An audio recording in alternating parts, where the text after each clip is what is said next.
وہ کمرے میں داخل ہوئی تو اس کی نگاہ صوفے پر بیٹھے اپنے شوہر پر گئی تھی۔ وہ اپنی جگہ پر ہی کھڑی ڈی ایس پی زمان کو بہت غور سے دیکھنے لگی تھی۔ یہ اس کا پسندیدہ عمل تھا، اپنے شوہر کو دیکھنا بے انتہا پسند تھا۔ وہ قدم با قدم چلتی ہوئی ڈی ایس پی زمان کے پاس آئی تھی، وہ جو اپنے لیپ ٹاپ میں مصروف کام کر رہا تھا۔ اچانک اس نے زمان صاحب کا لیپ ٹاپ پکڑ کر ایک طرف رکھ دیا تھا اور اس کو سمجھنے کا موقع دیے بغیر اس کی گود میں بیٹھ گئی تھی۔ زمان نے آئی برو چکا کر اس کی طرف دیکھا تھا، جبکہ وہ اس کے گلے میں اپنی باہیں ڈالتے ہوئے بولی، سائیں، ہر وقت کام کرنا صحت کے لیے اچھا نہیں ہوتا۔ بعض اوقات بیوی کے ساتھ بھی وقت گزار لیا جاتا ہے، اور جو لوگ بیوی کے ساتھ وقت گزارتے ہیں اللہ ان پر اپنی رحمتیں نازل کرتا ہے۔ وہ کھلکھلا کر بولنے گئی، جبکہ زمان اس کو اپنے آپ میں قید کرتے ہوئے بولے، لیکن جناب، اگر ہم آپ کے ساتھ وقت گزاریں گے تو آپ کو پریشانی ہوگی۔ ویسے آپ کی طبیعت ٹھیک نہیں ہے اور ہم مزید فارغ ہو کر آپ کو نڈھال کر دیں گے، وہ معنی خیز انداز میں بولا تھا، جبکہ اس کی بات سن کر حمیرہ خجل سی ہو گئی تھی اور فوراً اس کی گود سے اٹھتے ہوئے بولی تھی، زمان سائیں، آپ بالکل بھی اچھے نہیں ہیں، ایسی باتیں کر کے ہمیشہ ہمیں سرخ کر دیتے ہیں۔ وہ ناراضگی سے بولنے لگی تھی، جبکہ اچانک ہی زمان نے بلند بانگ کہکا لگایا تھا اور اس کا ماتھا اپنے ماتھے سے جوڑتے ہوئے شدت پسندی سے بولا تھا، میری جان، آپ کے لیے تو جان حاضر ہے، پھر یہ کام چھوڑنا کیا بات ہے؟ آپ نے مجھے وہ خوشی دی ہے جس کے لیے میں کئی عرصہ سے ترسا ہوں۔ حمیرہ، میرے لیے آپ بہت معنی رکھتی ہیں، آپ محض میری بیوی نہیں بلکہ میری محبت ہے۔ یہ بول کر اس نے ایک بوسہ حمیرہ کے ماتھے پر دیا تھا اور اس کی آنکھوں میں دیکھتے ہوئے مزید بولا تھا، ایک دن دیکھنا میری یہ تمام مصروفیات تمہارے اتنی کام آئیں گی کہ تم حیران ہو جاؤ گے۔ میں ایک کیس پر کام کر رہا ہوں، دعا کرو وہ کیس ہم جیت جائیں، اس ملزم کو پھانسی ہو جائے تو میں سکون کی سانس خارج کروں۔ ہمارے معاشرے کا یہ خراب نظام ہماری حالتیں خراب کر دیتا ہے۔ ہم اتنی محنت سے ملزم کو پکڑتے ہیں اور پیچھے سے آرڈر آ جاتا ہے کہ اس ملزم کو چھوڑ دو۔ یہی وجہ ہے کہ میں اس کیس پر اتنی دلچسپی سے کام کر رہا ہوں کہ کوئی موقع ہی ہاتھ نہ آئے۔ جبکہ حمیرہ مسکرائی تھی اور اپنے شوہر کی آنکھوں میں دیکھتے ہوئے بولی تھی، مجھے آپ کی ذات پر مکمل یقین ہے، آپ یہ کیس لازمی جیتیں گے، انشاءاللہ، اللہ آپ کو کامیاب کرے گا۔ یہ بول کر وہ زمان کی گود سے اتر گئی تھی، جبکہ زمان بھی اپنا لیپ ٹاپ لے کر بیٹھ چکا تھا۔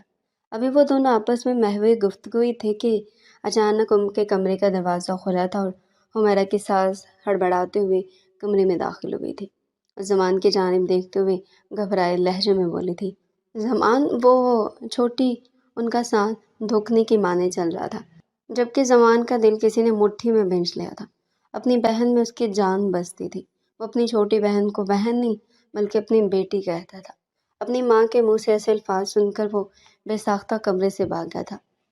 کسی انجانے احساس سے اس کی دھڑکنیں رک چکی تھی، جبکہ اس کی ساس نے محض ایک نگاہ حمیرہ کے وجود پر ڈالی تھی اور وہ سیدھا کمرے سے باہر آ گئی تھی، جبکہ زمان پاگل ہو رہا تھا۔ وہ اپنی ماں کو دیکھتے ہوئے بے چین لہجے میں بولا، کیا ہوا امی؟ سب خیریت ہے؟ چھوٹی کو کیا ہوا؟ آپ اتنی گھبرائی ہوئی کیوں ہیں؟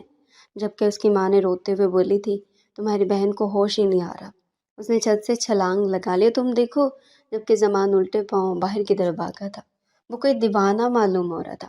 حمیرہ بھی کافی پریشان ہو چکی تھی، یہ بیٹھے بٹھائے کیسی مصیبت ان لوگوں پر آئی تھی۔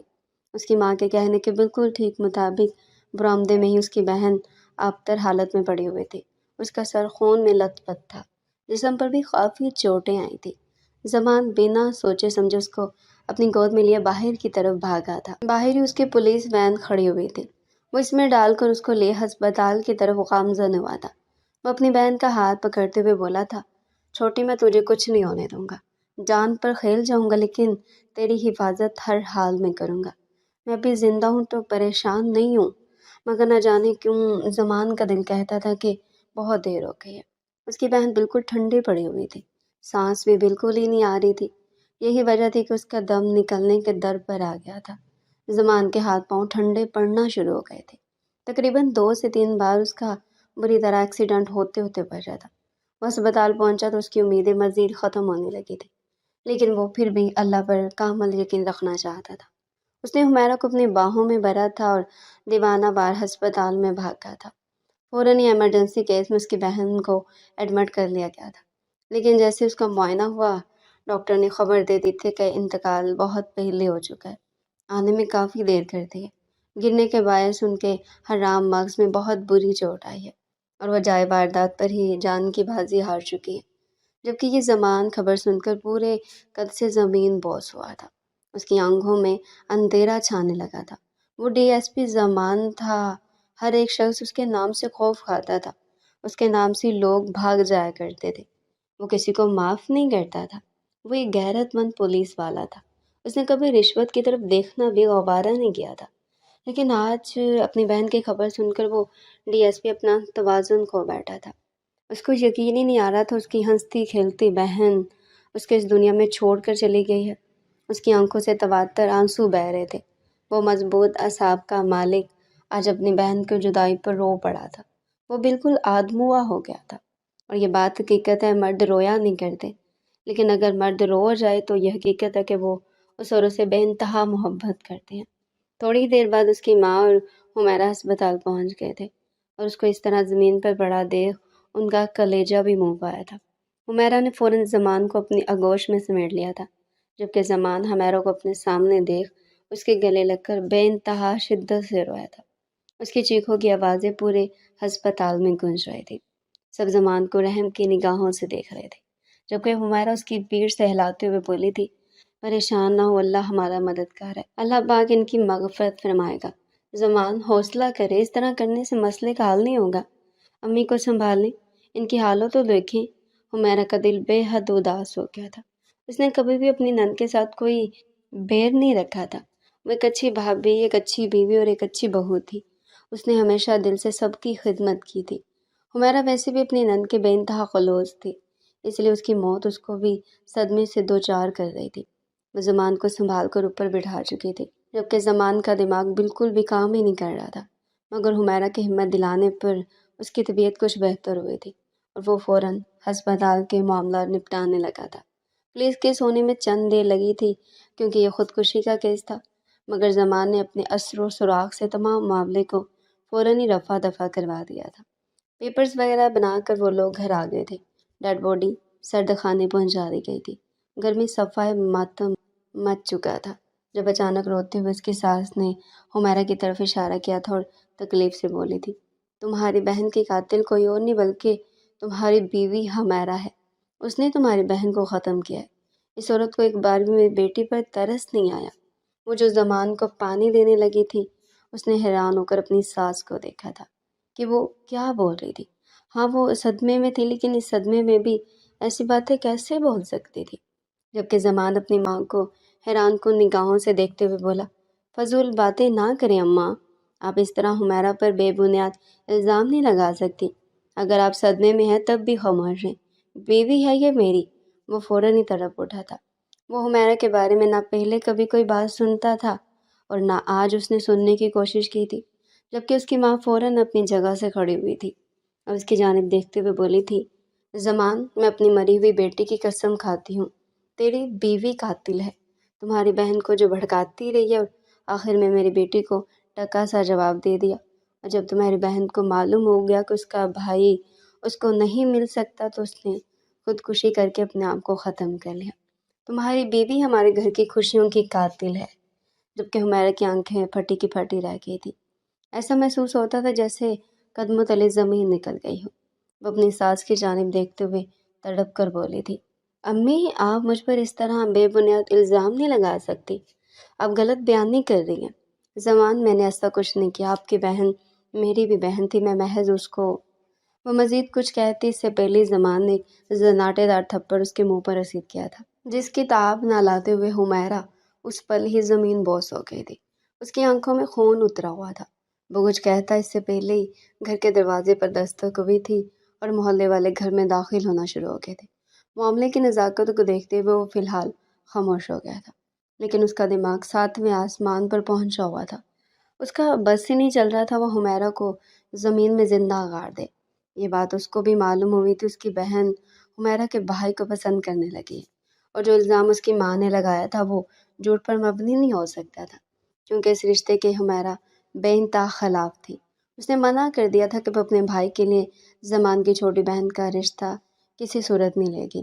وجہ ایک تھی، وہ ایک گھر میں محض ایک ہی بیٹی دینا چاہتے تھے، جبکہ زمان دبے الفاظوں میں ہی اس کو زور دینے لگا تھا کہ تم اپنے مائکے میں بات کرو، ہمارا ارادہ تمہارے بھائی کے لیے ہو رہا ہے۔ اور وہ مسلسل زمان کو سمجھانے کی ناکام کوشش کر رہی تھی کہ اس کا بھائی کسی اور لڑکی کو پسند کرتا ہے، وہ ہماری چھوٹی کو بالکل خوش نہیں رکھے گا، جبکہ زمان اس سے 2 دن ناراض رہا تھا۔ اس کی ناراضگی کو اہم مانتے ہوئے اس نے وعدہ کیا تھا کہ وہ اپنے گھر پر بات کر کے ان لوگوں کو راضی کرنے کی کوشش کرے گی، لیکن 2 دن بعد اس نے زمان کو ٹکا سا جواب دے دیا تھا کہ اس کے بھائی نے یہی کہا ہے کہ وہ کسی اور کو پسند کرتا ہے، جبکہ زمان کے دباؤ میں آ کر اس نے ایک بار پھر کوشش کرنے کا وعدہ کیا تھا، مگر اب اچانک سے اس کی بہن کا خودکشی کر لینا اس بات کی گواہی تھا کہ یقیناً حمیرہ نے اس کی بہن سے کچھ بولا تھا۔ یہی سوچ سوچ کر زمان کا دماغ پھٹنے کے قریب آ گیا تھا۔ چند ہی گھنٹوں میں لوگوں کی دنیا اجڑ گئی تھی، ہر طرف سفید چادریں، اگربتی، میت، چیخ و پکار، یہ سب دیکھ کر زمان کا دل بری طرح اداس ہو چکا تھا۔ آنکھوں میں بے یقینی تھی، وہ بس اپنی بہن کی میت کے پاس بیٹھا اس کو دیکھتا ہی جا رہا تھا۔ اس نے اپنی بہن کو بہت نازوں سے پالا تھا، اس کی ماں کا حال بھی بہت برا ہو رہا تھا۔ اس نے ایک نظر اپنی ماں کے وجود پر ڈالی تھی، ان کی حالت بھی کافی خراب ہو رہی تھی۔ اس کا دل مزید تڑپ اٹھا تھا۔ زمان اپنی جگہ سے کھڑا ہوا تھا اور اپنی ماں کو اپنے مضبوط حصار میں لیتے ہوئے محبت سے چور لہجے میں بولا تھا، کیوں آپ اس قدر ہلکان ہو رہی ہیں؟ اگر آپ کی طبیعت خراب ہوگی تو میں کیا کروں گا؟ آپ کے علاوہ میرے پاس اب کوئی رشتہ نہیں بچا ہے امی، حوصلہ کریں، ہمیں ہر چیز سنبھالنی ہے۔ جبکہ قدرے کونے میں کھڑی حمیرہ ختم ہونے کے قریب تھی، اس کا دم خشک ہو رہا تھا۔ اس کو معلوم تھا یہ سب اختتام ہوتے ہی زمان اس کے سر پر سوار ہو جائے گا۔ اس کی آنکھوں میں موجود بے یقینی اس کو 1000 موت مار رہی تھی۔ زمان نے اپنی ماں کو بہت مشکل سے سنبھال کر اپنی خالہ کے حوالے کیا تھا۔ اللہ اکبر کی صدا لگائی گئی تھی اور زمان نے اپنے دوست احباب کے ذریعے اپنی بہن کو کندھے پر اٹھا لیا تھا۔ یہ لمحہ ایک بھائی کے لیے بہت اذیت ناک ہوتا ہے جب وہ اپنی بہن کو اپنے گھر سے رخصت کرتا ہے۔ اس کی خواہش تھی کہ وہ اپنی بہن کی ڈولی اپنے کندھے پر اٹھائے، لیکن اس کو معلوم ہی نہیں تھا کہ اس کی خواہش کچھ اس طرح پوری ہوگی۔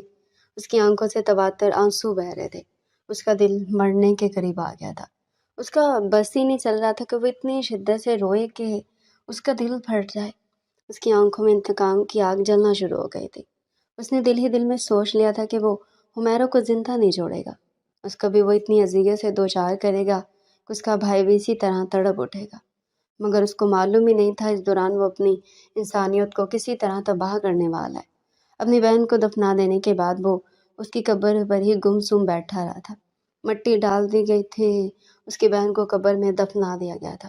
اس کے ساتھ موجود ساتھی اس کو چلنے کی ہدایت کر رہے تھے، لیکن وہ بالکل خاموشی سے اپنی بہن کی قبر کے پاس بیٹھا اس کو دیکھتا جا رہا تھا۔ اس کا دل کیا کہ وہ اس قبر کو ایک بار پھر پھاڑ کر اپنی بہن کو نکال کر اپنے سینے سے لگا لے، لیکن اب یہ ممکن نہیں تھا۔ زبردستی اس کے ساتھ اس کو گھر لے آئے تھے۔ دھیرے دھیرے مہمان جانا شروع ہو گئے تھے۔ 2 دن بعد ان کے گھر میں مکمل سناٹا ہو چکا تھا۔ زمان صحن میں بیٹھا گمسم اپنی بہن کے پسندیدہ طوطے کو دیکھ رہا تھا، جو اس کے جانے کے بعد سے بہت مرجھایا مرجھایا لگ رہا تھا۔ اس کا یاد تھا ایک روز اس کی بہن کے ہاتھ پر بہت گہری چوٹ آئے گی، جس کا ذمہ دار زمان تھا۔ مذاق مذاق میں وہ اس کو دھکا دے چکا تھا اور اس کا ہاتھ بری طرح زخمی ہو گیا تھا۔ زمان کی جان پر بن آئی تھی، وہ پاگل سا ہو گیا تھا۔ اس نے فوراً اپنی بہن کا علاج کروایا تھا، ڈاکٹر کے پاس لے جا کر بھاگا تھا۔ وہ بے حد گلٹ کا شکار تھا، اور پھر تحفے میں اپنی بہن کے لیے طوطا لایا تھا، جسے دیکھتے ہی وہ کھل اٹھی تھی۔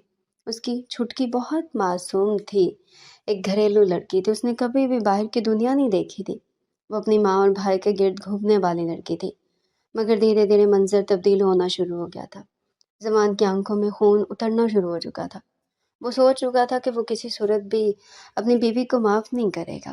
ہاں، اس کو حمیرہ سے محبت تھی، وہ حمیرہ کے لیے جان دینے کو تیار رہتا تھا، مگر آج معاملہ اس کے خون کا تھا، اس کی سگی بہن کا تھا۔ وہ سب معاف کر سکتا تھا، لیکن یہ کسی صورت معاف نہیں کر سکتا تھا۔ اس کی نظر میں یہ قتل تھا، اور قتل کی معافی زمان کے پاس نہیں تھی۔ وہ غصے سے اپنی جگہ پر کھڑا ہوا تھا اور دندناتے ہوئے حمیرہ کے سر پر پہنچ گیا تھا، جبکہ حمیرہ اپنے کمرے میں دبک کر بیٹھی ہوئی تھی۔ اس کا بس ہی نہیں چل رہا تھا وہ اس 4 دیواری سے بھاگ جائے، لیکن دنیا دکھاوے کی خاطر بھی اس کو یہاں ٹھہرنا پڑ رہا تھا۔ زمان کے تاثرات اس کو اس بات کی گواہی دے چکے تھے کہ وہ اس کو معاف نہیں کرے گا، لیکن اس کو یہ معلوم ہی نہیں تھا کہ زمان اس حد تک گزر جائے گا۔ وہ جیسے باتھ روم سے باہر آئی تو اس کی نگاہ زمان سے ٹکرائے تھے، جو خونہ شام نگاہوں سے اس کو گھور رہا تھا۔ وہ زمان کو دیکھتے ہوئے نم لہجے میں بولی تھی، آپ میرے ساتھ غلط کر رہے ہیں زمان، آپ کو سب معلوم ہے میں کبھی چٹکے کے خلاف نہیں جا سکتی، میں محض… وہ مزید کچھ کہتے اس سے پہلے ہی زمان لمبے لمبے ڈنگ بھرتا ہوا اس کے قریب گیا تھا اور اس کا بازو اپنی گرفت میں تھامتے ہوئے بولا تھا، جو میں بکواس کرنی ہے کورٹ میں کرنا، میرے سامنے فضول گوئی سے پرہیز کرو، میں زمان خان تمہیں کسی بھی صورت اس غلطی کے لیے معاف نہیں کروں گا۔ تم نے وہ قدم اٹھایا جس کے لیے میرے پاس کوئی گنجائش نہیں۔ حمیرہ، تم اچھے سے جانتی تھی میری بہن میرے لیے میری بیٹی کی مانند ہے، مگر تم نے اپنے شوہر کی محبت کا پاس نہیں رکھا، تم نے میری محبت قدموں تلے رونتی ہے۔ وہ تڑپ اٹھا تھا۔ حمیرہ اپنی صفائی میں کچھ کہتی اس سے پہلے زمان نے اس کا بازو مزید سختی سے اپنی گرفت میں تھاما تھا اور اس کو گھسیٹتا ہوا گھر سے باہر لے آیا تھا۔ اس کا بس ہی نہیں چل رہا تھا وہ کسی بھی طرح زمان سے اپنا ہاتھ چھڑا کر بھاگ جائے۔ سامنے اس کی پولیس وین کھڑی ہوئی تھی۔ اس نے حمیرہ کو گاڑی میں دھکیلا تھا اور اپنی گاڑی ریورس لے کر سیدھا پولیس اسٹیشن کی طرف گامزن ہو گیا تھا۔ حمیرہ اس کے آگے ہاتھ جوڑتے ہوئے بولی تھی، خدا کے لیے زمان، میری بات تو سنیں، امی غلط بیان نہیں کر رہی ہیں، میں وعدہ کرتی ہوں میری زہرا سے کوئی بات نہیں ہوئی تھی، ہم دونوں کی ملاقات ہی نہیں ہوئی تھی۔ جبکہ زمان گاڑی ڈرائیو کرتے ہوئے تنفر سے بولا تھا، بکواس کرنے کی ضرورت نہیں ہے، انتقال سے پہلے تم اپنی ماں کے گھر گئی تھی اور وہاں سے آنے کے بعد تم نے محض میری بہن کو تکلیف دی ہے، جس کی وجہ سے اس نے خودکشی کر لی ہے۔ میں تمہیں کسی صورت معاف نہیں کروں گا۔ تم کیا سمجھتی ہو کہ ہم لاوارث ہیں؟ میں تم سے محبت کرتا تھا، لیکن میں محبت میں اتنا اندھا نہیں ہوں کہ اپنی بہن کی موت رائگاں جانے دوں گا۔ حمیرہ صدیقی، میری بہن کا خون اتنا سستا نہیں تھا۔ جبکہ وہ زمان کی بات سن کر بالکل خاموش ہو گئی تھی۔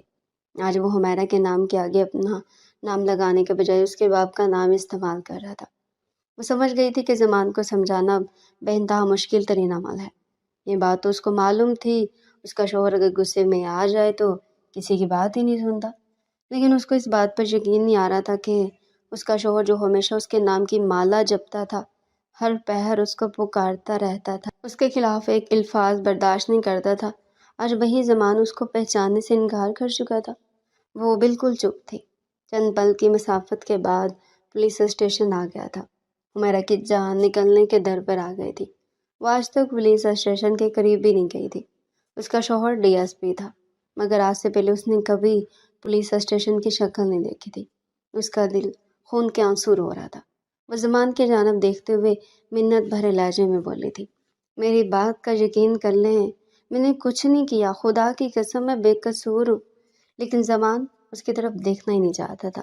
وہ گھوم کر دوسری طرف آیا تھا اور حمیرہ کو گھسیٹتے ہوئے پولیس اسٹیشن میں لے کر داخل ہو گیا تھا۔ حمیرہ کے لیے یہ لمحہ زمین میں گھڑنے والا تھا۔ وہ سیدھا حمیرہ کو جیل کے قریب لایا تھا اور اس کی آنکھوں میں دیکھتے ہوئے غصے سے بولا تھا، تمہاری بربادی کا آغاز شروع ہو چکا ہے۔ اس نے جیل کا دروازہ کھولا تھا اور حمیرہ کو اندر دھکیل دیا تھا، جبکہ وہ سلاخوں کے قریب آتے ہوئے ایک بار پھر منت کرتے ہوئے بولی تھی، زمان، میری بات سنیں، میں بے قصور ہوں، میں نے کچھ نہیں کیا، خدا کے لیے اس طرح مت کریں، کیوں میری جان کے دشمن بنے ہوئے ہیں؟ جب سچائی آپ کو معلوم ہوگی تو آپ کبھی اپنے آپ سے نگاہ نہیں ملا پائیں گے۔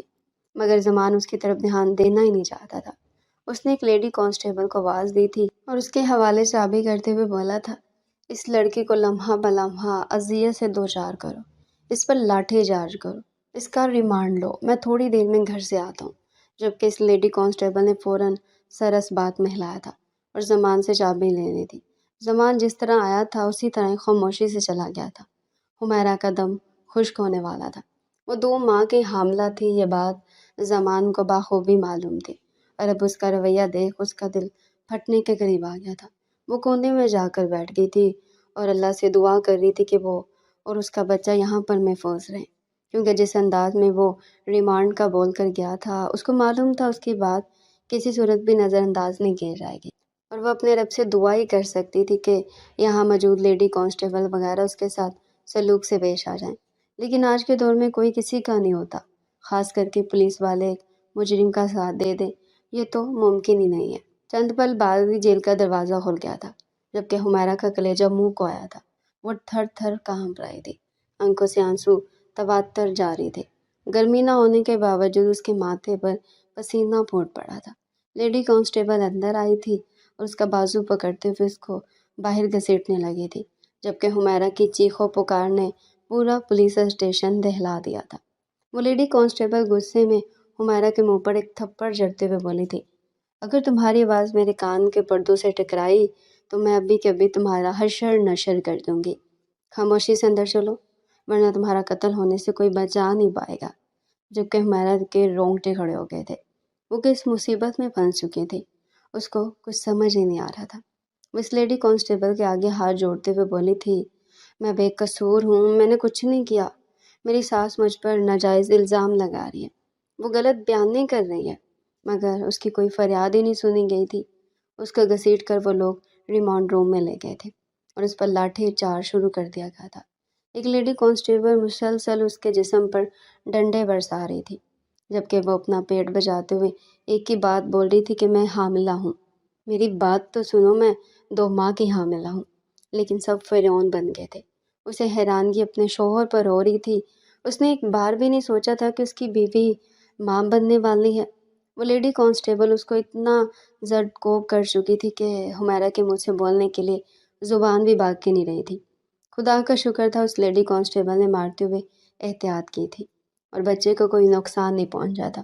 وہ ابتر حالت میں زمین پر پڑی ہوئی سسک رہی تھی اور اپنے اللہ سے دعا کر رہی تھی کہ اس کے حق میں کوئی گواہی دے دے، اس کو معاف کر دیا جائے۔ لیکن اس کو محسوس ہو چکا تھا کہ اب حقیقت سامنے آنا بے انتہا مشکل ترین عمل ہے۔ اس نے کبھی تصور بھی نہیں کیا تھا کہ زمان اس کے ساتھ اس طرح کا برتاؤ کرے گا۔ شادی کی پہلی رات ہی زمان نے اس پر عیا کر دیا تھا کہ یہ شادی اس کی اپنی پسند سے ہو رہی ہے، اور یہ سن کر وہ صدقے باری گئی تھی۔ اس بات کا اندازہ تو اس کی ماں کی باتوں سے اس کو ہو گیا تھا، اور اب زمان کا اپنے منہ سے اس بات کا اقرار کرنا کہ ہاں میں تم سے محبت کرتا ہوں اور میں نے اپنی ماں کو تمہارے گھر بھیجا تھا، اس کو 7ویں آسمان پر پہنچا گیا تھا۔ دھیرے دھیرے جیسے ہی ان دونوں کے درمیان وقت گزرنے لگا تھا، زمان نے اپنے ہر عمل سے حمیرہ کو اس بات کا احساس دلایا تھا کہ وہ زمان کے لیے کتنی اہمیت رکھتی ہے۔ لیکن اب جب اسے زمان کی ضرورت تھی، جب اسے یقین تھا کہ وہ اس کی بات سنے گا، اس پر بھروسہ کرے گا، تب اس کا شوہر اس سے منہ موڑ چکا تھا۔ تھوڑی دیر بعد اس کے کان میں اس کے بھائی کی آواز گونجی تھی۔ اس نے تڑپ کر باہر کی طرف دیکھا تھا۔ زمان نے گھر جاتے اس کے بھائی کو اطلاع پہنچا دی تھی کہ اس کی بہن ریمانڈ روم میں ہے اور جلدی اس کو سزا دے جائے گی۔ یہ خبر سننے کی دیر تھی کہ حمیرہ کا بھائی تڑپ اٹھا تھا۔ وہ اپنی بہن سے بے انتہا محبت کرتا تھا اور وہ کسی صورت نہیں چاہتا تھا اس کی بہن کو کچھ بھی ہو۔ وہ جب پولیس اسٹیشن پہنچا تو حمیرہ کو ریمانڈ روم میں لے جایا جا چکا تھا۔ اس نے واویلا مچا دیا تھا، مگر اس کی بات نہیں سنی گئی تھی۔ اس کو باہر نکال دیا گیا تھا۔ وہ جٹ پٹا کے رہ گیا تھا کہ اس کے ساتھ یہ کیا ہو چکا ہے۔ وہ ایک لڑکی کو پسند کرتا تھا جس کی وجہ سے اس نے انکار کر دیا تھا، اور اس کو معلوم ہی نہیں تھا وہ لڑکی خودکشی کر لے گی اور الزام اس کی بہن پر آئے گا۔ وہ بے انتہا پچھتا رہا تھا۔ اگر اس کو اس بات کا علم ہوتا تو وہ کبھی بھی اس رشتے سے انکار نہیں کرتا، بلکہ خاموشی سے نکاح کر لیتا۔ تھوڑی دیر بعد ریمانڈ روم کا دروازہ کھلا تھا، جبکہ حمیرہ اپنے آپ میں ہی سمٹ گئی تھی۔ اس کی سسکیاں پورے کمرے میں گونج رہی تھی۔ کمرے میں آنے والا شخص کوئی اور نہیں بلکہ اس کا شوہر زمان تھا۔ اس کو دیکھتے ہوئے اس کا شوہر تھا۔ اتنی ذلت سہنے کی تمہیں ضرورت نہیں ہے، حقیقت سے پردہ اٹھا دو، میں وعدہ کرتا ہوں تمہاری سزا کم کروانے کی کوشش کر لوں گا۔ آخر کو میرے بچے کی ماں بننے والی ہو، یہ رائے تو تمہیں دے ہی سکتا ہوں، وہ حقیرانہ لہجے میں بولا تھا، جبکہ حمیرہ اس کی جانب دیکھتے ہوئے گلوگیر لہجے میں بولی تھی، زمان آپ ٹھیک نہیں کر رہے، جب آپ کو حقیقت معلوم ہوگی تو بہت دیر ہو جائے گی۔ میرے ساتھ ایسا ظلم نہ کرے، میں بے قصور ہوں۔ یہ سننے کی دیر تھی کہ اچانک زمان اس پر جھپٹ پڑا تھا اور اس کے بال نوچتے ہوئے بولا تھا، اپنی زبان سنبھال کر استعمال کرو، یہ نہ ہو میں تمہارا قتل کرنے میں چند پل بھی نہ لگاؤں۔ میری نظر میں تمہاری کوئی اوقات نہیں ہے، میں تم سے بے انتہا نفرت کرتا ہوں، تمہارا وجود میرے لیے کسی عذاب کی مانند ہے۔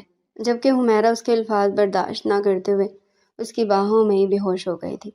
ایک پل کے جوان کا دل کسی نے مٹھی میں بھینچ لیا تھا۔ وہ اس کی بیوی تھی، اس کی پہلی محبت، اور اب تو اس کے بچے کی ماں بننے والی تھی۔ کیا جو وہ کر رہا تھا وہ ٹھیک تھا؟ اور فوراً اس کے دل نے آگاہی دی تھی، نہیں، اس کی بات بھی سننی چاہیے، یک طرفہ فیصلہ نہیں لینا چاہیے۔ مگر بات اس بار اس کی بہن کی تھی۔ اس کے دماغ نے فوراً ہی دل کی نفی کی تھی، اور دماغ پر غصہ سوار ہونے کے باعث اس نے کسی بات کو اہمیت نہیں دی تھی، اور انہی لیڈی کانسٹیبل کو بلا کر ہمیرا کو اس کے حوالے کیا تھا، اور خود لمبے لمبے ڈھنگ بڑھتا ہوا گھر کی طرف نکل گیا تھا۔ وہ گھر میں داخل ہوا تو پورا گھر سناٹے کی زد میں تھا۔ کچھ روز پہلے اس گھر میں اس کی بیوی اور اس کی بہن کی کھلکھلاہٹ گونجتے تھے، اور آج اس گھر میں دونوں میں سے کوئی ایک بھی موجود نہیں تھا۔ اس کو اپنی ماں کا خیال آیا تھا۔ آج تیسرا دن تھا اور اس کو معلوم ہی نہیں تھا اس کی ماں کس حالت میں ہے۔ وہ سیدھا اپنی ماں کے کمرے میں آیا تھا، جبکہ اس کی ماں اپنی بیٹی کی تصویر سینے سے لگائے نیم غنودگی میں تھی۔ اپنی ماں کی ایسی حالت دیکھ زمان کی آنکھوں میں بھی آنسو آ گئے تھے۔ ان کا اجاڑ حلیہ یہ بتانے کے لیے کافی تھا کہ وہ بہت زیادہ تکلیف میں ہے۔ بے شک ایک ماں کے لیے اس کی بیٹی کی جدائی بالکل بھی قابل قبول نہیں ہوتی۔ زمان قدم با قدم چلتا ہوا اپنی ماں کے قریب بیٹھا تھا، جبکہ اچانک رخسانہ بیگم ہڑبڑا کر جاگی تھی اور زارا زارا پکارنے لگی تھی۔ ان کا پاگل پن دیکھ زمان کی آنکھ سے ایک آنسو ٹوٹ کر بے مول ہوا تھا، اور وہ اپنی ماں کو سینے میں بھینچے ہوئے بولا تھا، امی آ جائے گی، زارا پریشان نہ ہو، اس طرح سے اپنا حال نہ بگاڑیں، دوائی لی تھی آپ نے؟ جبکہ رخسانہ بیگم تکلیف سے روتے ہوئے زمان کے سینے میں سما گئی تھی اور تڑپ کر بولی تھی، نہیں زمان، ہماری زارا کبھی نہیں آئے گی، وہ ہمیں ہمیشہ ہمیشہ کے لیے چھوڑ کر چلی گئی ہے۔ مجھے حیرانگی ہے، ہم نے اسے اتنی خوشیاں دی تھی اور اس کو اپنی پلکوں پر بٹھایا تھا، پھر بھی اس نے ایک اجنبی انسان کے لیے تمہیں اور مجھے دھوکا دے دیا، اور ہم دونوں کو برباد ہونے کے لیے چھوڑ کر اس دنیا سے چلے گئی۔ جبکہ زمان نے ضبط سے آنکھیں میچی تھی۔ یہی تو بات تھی جو اس کو تکلیف دے رہی تھی۔ آخر اس کی محبت میں ایسی کون سی کمی آ گئی تھی جو وہ ایک اجنبی لڑکے کے لیے خود کو ایسے موڑ پر لے آئی تھی کہ اس کی واپسی ممکن ہی نہیں تھی۔ مگر وہ اس طرح نڈھال نہیں ہو سکتا تھا۔ اس کے سر پر ماں کا سایہ تھا، اسے اپنی ماں کو سنبھالنا تھا۔ ویسے بھی رخسانہ بیگم شوگر کی مریضہ تھی، اگر وہ ان کو نہیں سنبھالتا تو معاملہ خراب ہو سکتا تھا۔ وہ رخسانہ بیگم کا چہرہ تھامتے ہوئے بولا تھا، نہیں امی، آپ اس طرح اب دیدہ نہ ہو، اللہ تعالیٰ کی اس میں بھی کوئی نہ کوئی مصلحت شامل ہوگی۔ ہر شخص اپنی زندگی لکھوا کر آیا ہے، ہو سکتا ہے ہماری زارا کی عمر یہی لکھی ہو۔ جبکہ اس کی ماں نفی میں سر ہلاتے ہوئے بولی تھی، نہیں زمان، ہماری زارا کی یہ عمر نہیں تھی، اس کو قتل کیا گیا ہے، تمہاری بیوی نے لفظوں کا زہر دے کر میری بیٹی کو خودکشی پر مجبور کیا ہے۔ میں تمہاری بیوی کو کبھی معاف نہیں کروں گی، اس کو کڑی سے کڑی سزا دلواؤں گی۔ جبکہ زمان اپنی ماں کے گرد بازو لپیٹتے ہوئے بولا تھا، آپ کو پریشان ہونے کی ضرورت نہیں ہے، یہ کام تو میں خود سر انجام دوں گا۔ اس کو ریمانڈ روم میں چھوڑ کے آ رہا ہوں، اور پولیس اپنے طریقے سے اسے سچ اگلوائے گی، دیکھنا جلد یا دیر اس کا دماغ میں سیٹ کروا دوں گا۔ وہ سمجھتی ہے کہ اگر میرے بچے کی ماں بن جائے گی تو اس کو اس کے لیے معافی مل جائے گی، اسے تو میں اپنا بچہ بھی چھینوں گا اور اس کو قتل کے الزام میں پھانسی کے پھندے پر بھی چڑھواؤں گا۔ وہ سمجھتی کیا ہے اپنے آپ کو، اگر میں نے ذرا دو بول محبت کے بول دیے تو میرے سر پر بیٹھ جائے گی۔ اس کے لہجے میں نفرت کا عنصر تھا۔ اس کی ماں نے ایک پل کے لیے زمان کو دیکھا تھا اور پھر خاموشی سے سر جھکا چکی تھی۔ وقت کا پہیہ گھومتا جا رہا تھا۔ اپنی ماں کو سنبھالنے کے بعد وہ اپنے کمرے میں آیا تھا۔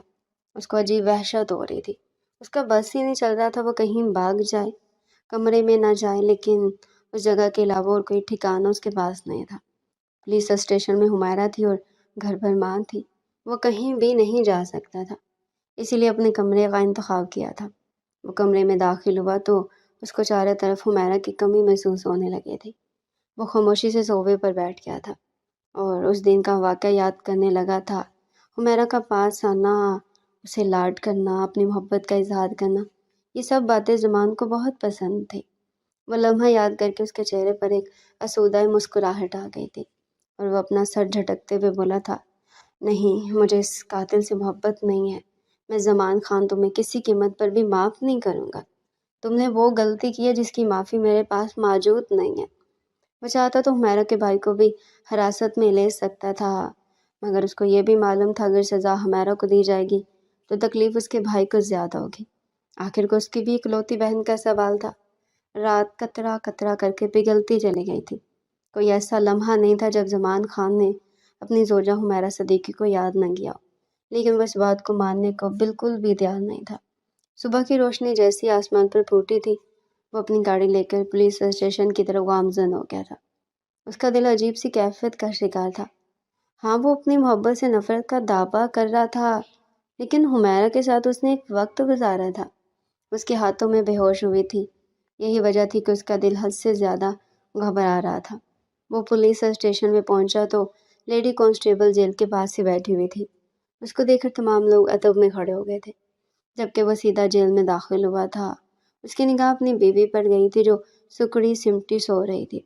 وہ خاموشی سے جیل میں داخل ہوا تھا، اس کی نگاہیں حمیرہ کے چہرے پر ہی مرکوز تھی۔ وہ دیکھنے میں کافی خوبصورت تھی، دودھیا رنگت غزالی آنکھیں، کوئی بھی شخص اس کو دیکھتا تو اس میں ڈوب جانے کا تصور کرتا تھا۔ یہی خوبصورتی تو ڈی ایس پی زمان کو چت کر گئی تھی، اور آج وہ اس خوبصورتی کو حاصل کرنے پر پچھتا رہے تھے۔ وہ قدم بہ قدم چلتا ہوا حمیرہ کے سرہانے پر بیٹھا تھا۔ اس کے قریب آتی حمیرہ ڈر کر اٹھ گئی تھی۔ زمان نے ایک نگاہ اس کے وجود پر ڈالی تھی، وہ محض ایک روز میں کافی کمزور معلوم ہو رہی تھی۔ آنکھوں کے نیچے ہلکے آ گئے تھے، ہونٹوں پر پاپڑی جمی ہوئی تھی، چہرہ اداسی کی مورت بنا ہوا تھا۔ زمان کو نہ جانے کہ اس کو اس حال میں دیکھ کر اپنے دل میں درد اٹھا ہوا محسوس ہو رہا تھا، لیکن وہ اپنے آپ کو نفی کرتے ہوئے بولا تھا، نہیں زمان خان، اس بات کو فراموش نہیں کرو، یہ عورت تمہاری بہن کی قاتل ہے۔ وہ حمیرہ کی جانب دیکھتے ہوئے نفرت امیز لہجے میں بولا تھا، معصوم بن کر میرے سامنے اداکاری کرنے کی ضرورت نہیں ہے، تم ایک قاتل ہو اور قاتل کو ایسے رکھا جاتا ہے۔ یہ بول کر اس نے یکدم تھپڑ حمیرہ کے منہ پر رسید کیا تھا۔ وہ جو اپنے حواس میں نہیں لوٹی تھی، اس کا تھپڑ کھا کر اس کے 14 طبق روشن ہو گئے تھے۔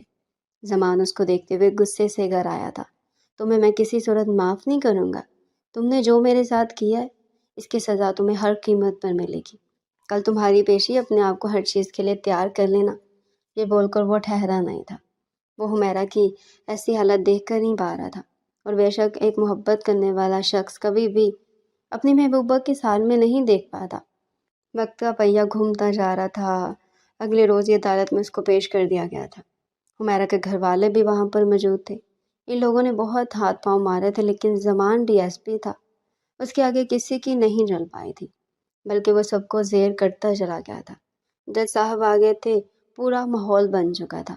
تمام لوگ سانس روکے کبھی حمیرہ کو دیکھ رہے تھے تو کبھی سامنے کٹہرے میں کھڑی اس کی ساس کو دیکھ رہے تھے۔ اس کی ساس نے وہی بات دہرائی تھی، حمیرہ ہی قاتل ہے۔ اس نے اپنے الفاظوں کے زہر سے میری بیٹی کو مار دیا۔ اس نے میری بیٹی کو خودکشی کرنے کا مشورہ دیا تھا تاکہ ہم سب غمگین ہو کر اس کی شادی اس کے بھائی سے کروا دیں، اور اس کا بھائی جو مسلسل میری بیٹی کی نفی کر رہا تھا، وہ بھی اس رشتے کے لیے مان جائے۔ حمیرہ نام آنکھوں سے کبھی اپنی ساس کو دیکھ رہی تھی تو کبھی پاس کھڑے اپنے شوہر کو دیکھ رہی تھی۔ اس کو یقین ہی نہیں آ رہا تھا یہ دونوں وہی فرد ہیں جو اس پر جان چھڑکتے تھے۔ اس کی ساس کی بات مکمل ہوتے ہی جج صاحب اس کی طرف متوجہ ہوئے اور اس کو دیکھتے ہوئے سوالیہ لہجے میں بولے تھے، بی بی، آپ کا کیا کہنا ہے؟ یہ لوگ آپ پر الزام لگا رہے ہیں کہ آپ نے ان کی بیٹی کو خودکشی کرنے کے لیے مشورہ دیا ہے۔ ان کی باتوں سے اس بات کا اندازہ تو ہو چکا ہے کہ آپ ہی زہرا خان کی قاتل ہیں۔ اس میں آپ کا کیا کہنا ہے؟ جج کی بات مکمل ہوتے ہی سب حمیرہ کی طرف دیکھنے لگے تھے۔ زمان کی آنکھوں میں بھی ایک منت تھی، کاش یہ الزام آج اس پر جھوٹا ہو جائے۔ وہ کسی بھی طور پر حمیرہ کو قاتل تسلیم نہیں کر پا رہا تھا۔ ہاں، اس نے حمیرہ کو ٹارچر کیا تھا، اس کو ریمانڈ روم میں بھیجا تھا، اس کو لمبا عرصہ اس بات کا احساس دلایا تھا کہ وہ اب اس کے لیے کوئی اہمیت نہیں رکھتی، لیکن یہ سب جھوٹ تھا۔ وہ دکھانے کو ظالم بندہ تھا، لیکن اندر سے اس کا دل یہی چاہتا تھا کہ اس کی بیوی بے قصور ثابت ہو جائے۔ چند پل بعد حمیرہ نے اپنی خاموشی توڑی تھی اور اپنی ساس کی جانب دیکھتے ہوئے نم لہجے میں بولی تھی، میں نے آپ کی خدمت اس لیے نہیں کی تھی کہ آپ مجھے ایسے الزام دیں، مگر آپ سے مجھے کوئی شکوہ نہیں۔ آپ ساس ہیں اور پوری دنیا جانتی ہے ساس کیسی ہوتی ہے۔ مجھے افسوس محض اپنے شوہر پر ہے، جو میری رگ رگ سے واقف ہونے کے باوجود مجھ پر یقین نہیں کر پائے۔ جج صاحب، میری نند میری بہترین دوست تھی، یہ بات حقیقت ہے۔ اس نے میرے سامنے میرے بھائی کے لیے اپنی فیلنگز شیئر کی تھی، وہ میرے بھائی کو پسند کرنے لگے تھے، مگر جب میں نے اپنے بھائی سے اس بات کا تذکرہ کیا تو اس نے منع کر دیا تھا کیونکہ وہ پہلے کسی اور میں دلچسپی رکھتا تھا۔ بات یہ نہیں کہ رشتہ منع ہو گیا تھا، بات یہ ہے کہ اس منع کو میری ساس نے انا کا مسئلہ بنا لیا تھا۔ میری نند زیادہ واویلا نہیں مچا رہی تھی، وہ خاموش ہو گئی تھی۔ اس کا یہی کہنا تھا کہ جو اللہ کو منظور ہوگا وہ ہو جائے گا۔ اس انکار میں بھی کوئی نہ کوئی مصلحت ضرور شامل ہوگی۔ زمان ہمیرا کوئی دیکھ رہا تھا۔ یہ باتیں اس کو پہلی بار معلوم ہو رہی تھی، اسی لیے اس کی آنکھوں میں حیرت کا عنصر تھا۔ ہمیرا مزید بولی، میری الماری میں ایک نیلے رنگ کی ڈائری رکھی ہوئی ہے، میرے کپڑوں کی تہہ میں وہ ڈائری میں عدالت کے سامنے پیش کرنے کی درخواست کرتی ہوں۔ وہ ڈائری کسی اور کی نہیں بلکہ میری نند زارا کی ہے۔ اس کی عادت میں شمار تھا وہ اپنے دل کی ہر بات اپنی ڈائری میں لکھتی تھی۔ خودکشی کرنے سے پہلے بھی اس نے اپنی ڈائری لکھی تھی اور اس میں واضح طور پر اس نے یہ بات درج کی ہے کہ اس نے یہ خودکشی کیوں کی۔ عدالت کا رخ اب تبدیل ہو چکا تھا۔ ابھی تک جو سب حمیرہ کو قصوروار سمجھ رہے تھے، ایک نئی امید جاگی تھی۔ حمیرہ کا وکیل اس کو بے یقین نگاہوں سے دیکھ رہا تھا، کیونکہ حمیرہ نے اس بات کا تذکرہ ان کے سامنے نہیں کیا تھا۔ حمیرہ مزید بولی، اس ڈائری میں درج ہے کہ اس موت کی ذمہ دار میں نہیں بلکہ اس کی ماں کی باتیں ہیں۔ وہ اپنے گھر کی لاڈلی تھی، مگر اس پر دباؤ تھا کہ وہ کبھی کچھ غلط نہیں کرے گی۔ جو اس کے ماں باپ چاہیں گے اس کے ساتھ کر دیا جائے گا۔ ہاں، وہ میرے بھائی کو پسند کرتی تھی، لیکن یہ پسندیدگی اس کے دل میں ڈالنے والی اس کی ماں تھی۔ جب رشتے سے انکار ہو گیا تو بے وجہ اس کو تانے دیے جا رہی تھی کہ تمہاری کم خوبصورتی کے باعث یہ رشتہ منع ہوا ہے، مگر ایسا کچھ نہیں تھا۔ زارا دیکھنے میں ٹھیک تھی، میرا بھائی یہ کسی اور میں دلچسپی رکھتا تھا، مگر پھر بھی میں نے جان توڑ کوشش کی تھی، مگر اس کے نصیب میں یہ شادی لکھی نہیں تھی۔ اس نے واضح طور پر اس ڈائری کے آخری صفحے پر یہ بات لکھی ہے کہ میری موت کا ذمہ دار کوئی اور نہیں، میں اپنی موت اپنے آپ مر رہی ہوں۔ ہاں، مجھے گھر کی باتیں پریشان کر رہی ہیں، میں دباؤ کا شکار ہو چکی ہوں، میں یہ بات سہتے سہتے تھک گئی ہوں۔ اور مرنے سے پہلے یہ باتیں اس نے اپنی ماں کو روتے ہوئے بولی تھی، اور پھر اس نے خودکشی کا قدم اٹھایا۔ اس نے جب خودکشی کی تھی میں اپنے شوہر کے قریب تھی اور ان کے ساتھ خوبصورت لمحات گزاری تھی۔ زمان بے یقین نگاہوں سے کبھی حمیرہ کو تو کبھی اپنی ماں کو دیکھ رہا تھا۔ اس کی ماں یکدم ہتھے سے اکھڑ گئی تھی اور چیخنے چلانے لگی تھی کہ وہ بے قصور ہے، اس نے کچھ نہیں کیا۔ مگر حمیرہ نے یہ بات اتنی آرام سے بولی تھی کہ ہر نفوس اس بات پر ایمان لے آیا تھا۔ اور پھر جب وہ ڈائری چیک کی گئی تھی تو جو باتیں حمیرہ نے کہی تھی وہ سب سچ ہو گئی تھی۔ انتقال کے فوراً بعد حمیرہ زارا کے کمرے میں گئی تھی، کیونکہ اس کو اس بات کا علم تھا کہ زارا ڈائری لکھتی ہے، تو اس کو یقین تھا کہ وہ مرنے سے پہلے کوئی ایسی بات تو ضرور اس ڈائری میں درج کر کے گئی ہوگی جو اس کے لیے فائدہ مند ہو سکتی ہے۔ دوسرے ہی دن اس کے ہاتھ وہ ڈائری لگ گئی تھی۔ وہ زمان کو بتانا چاہتی تھی لیکن وہ سننے کا روداد ہی نہیں تھا، اور پھر اس نے خاموشی اوڑھ لی تھی۔ اور آج جب سب کے سامنے سچائی آئی تو زمان مرنے کی دہلیز پر آ گیا تھا۔ پہلے بہن کو کھونا، پھر ماں کی باتیں معلوم ہونا، اور اب بیوی کا دور چلے جانا اس کو ختم کر چکا تھا۔ مگر اس بار حمیرہ نے دل بڑا کیا تھا۔ اس کو معلوم تھا یہ کرنا اس کے لیے بہت مشکل ترین ہے، لیکن وہ بہت حوصلے مند خاتون تھی۔ وہ حاملہ تھی، اس کا بچہ اس دنیا میں آنے والا، اور وہ کچھ بھی ایسا نہیں کرنا چاہتی تھی جو اس کے بچے کے لیے نقصان دہ ہو۔ اس نے اپنے بچے کے مستقبل کے لیے زمان کو معاف کر دیا تھا اور اس کا ساتھ اپنا کر ایک نئی زندگی کا آغاز کیا تھا۔ مگر اس زندگی میں اس نے اپنی ساس کو شامل نہیں کیا تھا۔ وہ اپنے بچے اور اپنے شوہر میں مگن رہتی تھی۔ اس نے صاف بول دیا تھا، میں اب آپ کی ماں کی خدمت نہیں کر سکتی، کیونکہ جب میں نے ان پر اپنا وقت برباد کیا تھا تب انہوں نے مجھے کوئی صلہ نہیں دیا، اور اس بارے میں زمان نے بھی کچھ نہیں بولا تھا، بلکہ خاموشی سے اپنی زندگی بسر کرنے لگا تھا۔ جبکہ زمان کو آج بھی اپنے کیے پر افسوس ہوتا ہے کہ کاش وہ اپنی بیوی کی بات پر یقین کر لیتا، کاش اس کو بولنے کا موقع دے دیتا، لیکن اب وقت گزر گیا ہے، اور جو محبت حمیرہ اس پر لٹاتی تھی وہ وقت بیت چکا ہے۔ اب محض پچھتاوے کے علاوہ زمان کے پاس کچھ نہیں بچا۔